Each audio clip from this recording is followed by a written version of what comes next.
ஆமாங்க. ஆண் குழந்தை பிறப்பதற்கு முக்கியமான காரணமா இருக்கக்கூடிய ஒய் குரோமோசோம்ஸ் தன்னுடைய உருவத்தை கொஞ்சம் கொஞ்சமா இழந்துக்கிட்டு இருக்கு. அதனுடைய ஜீன்ஸை கொஞ்சம் கொஞ்சமா லூஸ் பண்ணிக்கிட்டு இருக்கு. அதாவது ஆராய்ச்சியாளர்கள், அறிவியலாளர்கள் சொல்கிறத கூற்றுப்படி 166 மில்லியன் வருடங்களில் 1660 ஜீனை அது இழந்திருக்கு. வெறும் 45 மட்டும்தான் இருக்குதுன்னு சொல்லி அறிவியல் ஆராய்ச்சியாளர்கள் சொல்லியிருக்காங்க. அதுவும் இது ஒரு பேட்டர்னைஸாக நடந்துகிட்டு இருக்கான். 1 மில்லியன் வருஷத்துக்கு 10ன்ற வைத்தியத்தில் அதோட ஜீனை இழந்துக்கிட்டு இருக்குது. அதோட உருவம் ஷ்ரிங்க் ஆகிக்கிட்டே இருக்குது, சுருங்கி கொண்டே இருக்கிறது. இது அந்த 45 இழந்துருச்சுன்னா இது டோட்டலாக ஒய் குரோமோசோம்ஸ் ஃபுல்லாக முடிஞ்சிரும்ன்றாங்க ஆராய்ச்சியாளர்கள். ஆனால் அதை பற்றி கவலைப்பட தேவையில்லை. இது மாதிரி நிறைய ரோட்டன்ஸில் இந்த மாதிரி ஆயிருக்கு. இந்த மாதிரி ஆகிறதுக்கு காரணம் என்ன அப்படின்றதுக்கு அறிவியல் ஆராய்ச்சியாளர்கள் சொல்கின்ற உண்மை என்னென்னா, ஒரு குழந்தை, அதாவது முதல்ல குரோமோசோம்னா என்னன்னு தெரிஞ்சுக்கோங்க. அதோட வேலை ஃபங்க்ஷன் அது ஒரு நூல் மாதிரி இருக்கிற ஒரு வடிவம் கொண்டது. அதாவது அதை மூதாதையர்கள்ட்ட இருந்து ஜெனட்டிக் இன்ஃபர்மேஷன்ஸை தலைமுறைக்கு கடத்தி கொண்டு போகிறது, ட்ரான்ஸ்ஃபார்ம் பண்ணி கொண்டு போகிறது தான் அதோட வேலை. அதில் தான் நம்மளோட உருவம், எப்படி குழந்தையோட உருவம், அறிவுத்திறமை, இன்னும் பல செயல்பாடுகள் அடங்கிய ஒரு புத்தகமாக கூட வச்சுக்கலாம். அதில் இருக்கிற ரெக்கார்டு படி தான் நம்ம உடம்பு உருவாகும். அதில் எக்ஸ்ன்றது பெண் குழந்தைகள்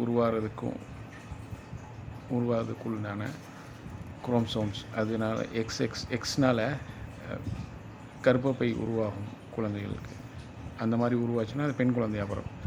இதே ஒய் குரோமோசோம்ஸ்னால் அது என்ன மாதிரியான ஸ்ட்ரக்சர் கொண்டிருக்குன்னா, ஆண் குழந்தைகள் உருவாகிறதுக்கு உண்டான ஸ்ட்ரக்சர்ஸ், தோற்றம் மற்றும் அதனுடைய அது படியான புத்தகங்களை அது கொண்டிருக்கும். அதனால் ஆண் குழந்தைகள் பிறக்கிறதுக்கு காரணமாக இருக்குது.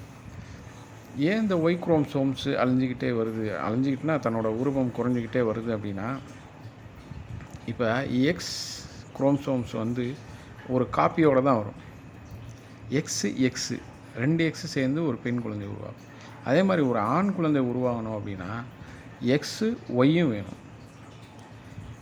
எக்ஸுன்னு பார்த்தீங்கன்னா எக்ஸு ஜெராக்ஸ் வச்சுருக்கோம், ஒய் சிங்கிளாக தான் வரும். இது மாதிரி ஹார்ம்ஃபுல் மியூட்டேஷன்னா கிறுக்கல்கள். இப்போ ஒரு பிரதி எடுக்கிறோம், ஒரு ஜெராக்ஸ் இல்லை, ஒரு காப்பி பண்ணையில் அடுத்தவனை பார்த்து காப்பி பண்ணுறோம். காப்பி பண்ணையில் நம்ம எழுத்துக்களை பிழையாக எழுதிடுவோம். அதை 2 விதமாக பிரிக்கலாம். அது எழுத்துக்கள் பிழையாக இருந்தாலும் அர்த்தம் மாறாமல் இருக்கும்.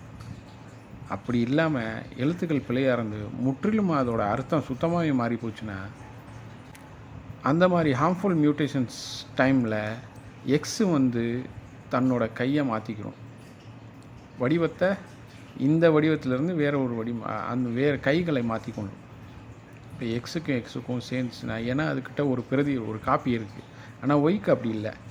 இந்த மாதிரி ஹார்ம்ஃபுல் மியூட்டேஷன் ஏற்படையில் ஒய்க்கு வேறு வழி இல்லை, அதோட உருவத்தை இழந்துட்டு தான் ஆகும்.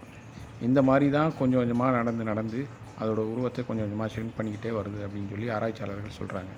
ஆமாம், இந்த மியூட்டேஷன் நடக்கிறதுக்கு நிறைய காரணங்கள் இருக்குது. ஈவன் எக்ஸ்டர்னல் காரணங்களும் நம்மளும் ஒரு காரணமாக இருக்கலாம். என்விரான்மெண்டல் பொல்யூஷன்ஸ், இந்த அயனைசேஷன், கெமிக்கல் ரியாக்ஷன்ஸ், இந்த மாதிரி நிறைய காரணங்கள் இருக்குது. இந்த மாதிரி குறைஞ்சி ஒரு கட்டத்தில் அது ஒய் குரோமோசோம்ஸ் இல்லாமையே போயிருக்கலாம். இல்லாமையே போச்சுன்னா ஆண் குழந்தை பிறக்காதா அப்படின்ற ஒரு கேள்வியை முன்வைக்கலை அறிவியல் ஆராய்ச்சியாளர்கள். நிறைய விஷயங்களை சொல்கிறாங்க. இதே மாதிரி ஒரு எலி இனத்துக்கு இந்த ஒய் குரோமோசோம்ஸ் இல்லாமல் இருக்குது, அது முற்றிலுமாக அழிஞ்சிருச்சு. ஆனாலும் அதில் ஆண் பெண் இருக்குது. அது எப்படின்னா, அந்த ஒய் குரோமோசோம்ஸ் வேறு வடிவை பெற்று அந்த தகவல்களை அடுத்த குழந்தைகளுக்கு எடுத்துக்கொண்டு, அதாவது மூதாதையர்கள்ட்டேருந்து எடுத்துகிட்டு வரும் அப்படின்ற மாதிரி சொல்கிறாங்க. இல்லாமல் அவங்க கூற்றுப்படி இது 166 மில்லியன் வருஷத்தில் 1660 போயிருக்கு. இன்னும் 45 இருக்குது. அவங்களோட பேட்டர்ன் படி 1 மில்லியன் வருஷத்துக்கு 10 ஜீன் அழியுதுன்றாங்க. அந்த கூற்றுப்படி இன்னும் 4.5 மில்லியன் வருஷம் இருக்குது அது முழுமையாக முடிவடைகிறதுக்கு. அதனால் இதை பற்றி கவலைப்பட வேணாம், ஒரி பண்ணிக்கிற வேணாம். இது சும்மா தகவலை தெரிஞ்சுக்கிறதுக்காண்டி நான் இந்த விஷயங்களை பண்ணிக்கிட்டேன். இன்னும் நிறைய கற்றுக்குவோம். இன்னும் இது மாதிரி நிறைய தகவல்கள் உங்களுக்கு தேவைன்னா கமெண்ட் பண்ணுங்கள், சேனல் சப்ஸ்கிரைப் பண்ணுங்கள், லைக் பண்ணுங்கள். பாய்.